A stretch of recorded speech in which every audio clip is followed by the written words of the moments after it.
بسم اللہ الرحمن الرحیم صلو علی الحبیب صلی اللہ تعالی علی محمد۔ السلام علیکم ورحمۃ اللہ وبرکاتہ۔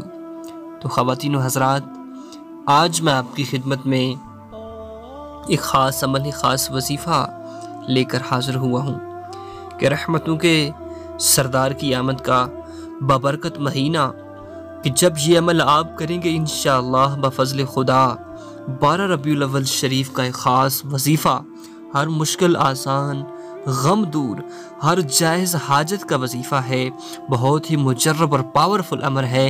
انشاءاللہ بفضل خدا اس کی برکات آپ کو نصیب ہوگی۔ تو پیارے دوستو، آئیے سب سے پہلے ماہ ربیع الاول یعنی کہ 12 ربیع الاول شریف کے دن یہ آپ نے عمل کرنا ہے۔ تو پورا مہینہ ماہ ربیع الاول کا بڑی برکتوں والا ہے، بڑی رحمتوں والا ہے۔ اس کی مین وجہ یہ ہے کہ اس ماہ مقدس میں پیارے آقا صلی اللہ تعالی علیہ وسلم کی اس جہان میں تشریف آوری ہوئی، اور سارے جہان کے لیے خالق کائنات نے قرآن پاک میں ایک واضح انداز کے ساتھ ارشاد فرمایا، وَمَا أَرْسَلْنَاكَ إِلَّا رَحْمَةً لِّلْعَالَمِينَ، کہ اے محبوب ہم نے آپ کو تمام جہانوں کے لیے رحمت بنا کر بھیجا۔ تو پیارے دوستو، اسی رحمت کو سمیٹنے کے لیے، اسی رحمت کو حاصل کرنے کے لیے ایک خاص مجرب عمل آج میں آپ کو بتانے والا ہوں۔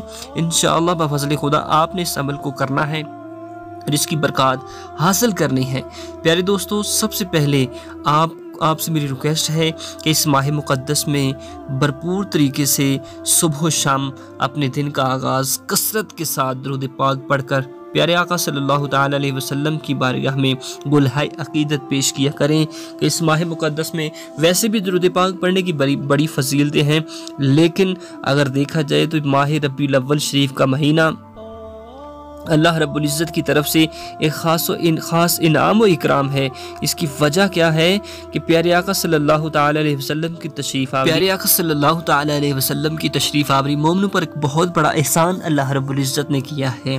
تو ہمیں اس احسان کو ملحوظ خاطر رکھتے ہوئے پیارے آقا صلی اللہ تعالی علیہ وسلم پر کثرت کے ساتھ درود پاک پڑھنا ہوگا۔ تو آئیے اب اس عمل کی جانب چلتے ہیں کہ آپ نے 12 ربیع اول شریف کے دن یہ عمل کرنا ہے کہ آپ نے کم از کم 41 مرتبہ درود تاج کا ورد کرنا ہے۔ 41 مرتبہ درود تاج ایک بہت ہی اچھا درود ہے کہ جب اس عمل کو آپ کریں گے انشاءاللہ بفضل خدا 41 مرتبہ کر کے آپ نے اشراق کے بعد اس عمل کو کرنا ہے۔ اشراق کی نماز پڑھ لینے کے بعد آپ اس عمل کو کریں، 41 مرتبہ درود تاج پڑھیں، اور انشاءاللہ پھر اللہ کے حضور اپنے ہاتھوں کو اٹھا کر دعائے خیر کریں۔ انشاءاللہ اللہ سے جو مانگیں گے انشاءاللہ بفضل خدا خلوص نیت کے ساتھ اللہ کے حضور دعا کیجئے، اور پیارے آقا صلی اللہ تعالی علیہ وسلم کی تشریف آوری کا صدقہ دیجئے کہ یا اللہ ہماری اس دعا کو اپنی بارگاہ میں منظور و مقبول فرما۔ انشاءاللہ آپ کی دعا منظور و مقبول